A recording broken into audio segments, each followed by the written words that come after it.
Pro alto e avante, tem super-herói de novo na tela do cinema esse ano. Depois de toda a discussão que se fez sobre Batman e Superman, quem ficava do lado do Bruce Wayne, do Ben Affleck ou do Clark Kent, do Henry Cavill, agora vai se dividir de novo, metade entre o Sentinela da Liberdade, metade entre o Vingador Dourado. Eu estou falando de Capitão América, Guerra Civil, a luta desse herói patriótico contra o Homem de Ferro, encarnado pelo sempre genial Robert Downey Jr.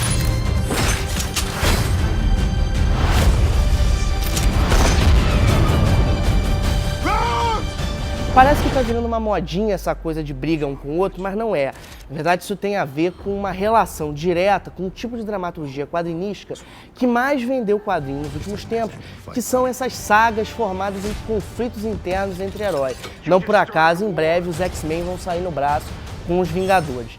O que interessa pra gente, dramaturgicamente, é, ponto 1, os irmãos Russo, Joe e Anthony Russo, que dirigiram Capitão América, Soldado Invernal em 2014, estão entre os diretores mais promissores da atualidade quando se pensa em cinema pipoca.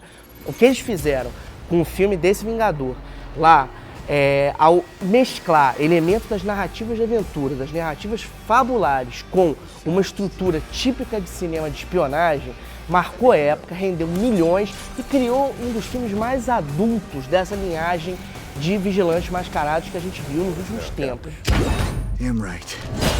Ponto 2. Já virou cansaço, um cansaço gigantesco, todo mundo fatigado com o excesso de filme de super-herói que tá por aí. Tô falando dessa brincadeira porque no fundo já tá todo mundo cansado de ver, ano após ano, que a novidade de Hollywood única é o novo herói mascarado. O que está acontecendo com isso? O que a gente tira daí? Primeiro vamos olhar como é que era lá atrás. Ou olhar com muito cuidado, porque lá atrás era tudo muito mal feito. Basta lembrar, por exemplo, o seriado do Batman na televisão, ele lutando contra tubarões usando um spray anti-peixe gigante, ou as piadinhas do Robin, do Burt Ward lá falando santa paciência, santa não sei o que, Batman. Mas ali tinha um tom camp, um tom cômico muito forte. Se a gente for ladeira abaixo, no cinema que a Marvel fez na década de 70, cinema e televisão.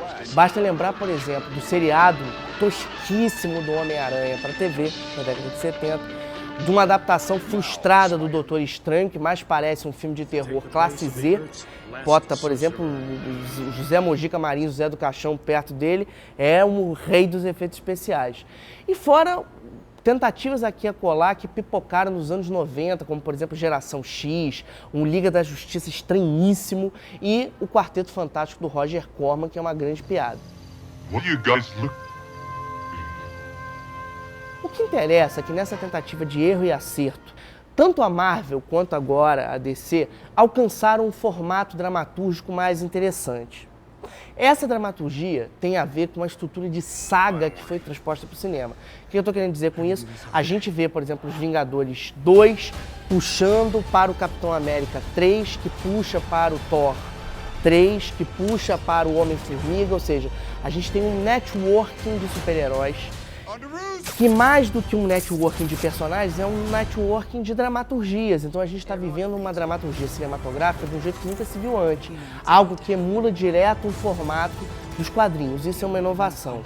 O outro ponto que vale a pena a gente puxar aqui é que a história da Marvel no cinema, que é a grande fomentadora dessas novas transformações, ela remonta a um filme que é pouco reverenciado, mas que merece muita atenção, que é o Blade, o Caçador de Vampiros, de 1998. Naquela época, o cinema de super-herói estava absolutamente em baixa, por conta do fracasso que foi o Batman e Robin com o George Clooney. Quando Wesley Snipes resolveu fazer um personagem meio obscuro da Marvel, que é um caçador de vampiros da década de 70, com um orçamento pequeno, para ser uma pequena produção, mais puxado para ação do que para fantasia, mesclando mais com terror do que com efeitos especiais super sofisticados, ali nasceu uma nova dramaturgia. Dramaturgia essa que veio aberta para experimentações de figuras pouco conhecidas. Não por acaso, Guerra Civil vai trazer um herói que foi uma liderança na discussão das questões negras, das questões raciais, das questões de combate ao racismo, da afirmação afro-americana nos Estados Unidos, que foi o Pantera Negra, e que chega agora com destaque de luxo nesse novo filme. Para além da entrada desse novo personagem, vale a gente tentar discutir um pouco o que simboliza hoje, dentro de um país como os Estados Unidos, que está passando por uma transformação essa, que envolve uma provável e tenebrosa eleição de Donald Trump para a presidência.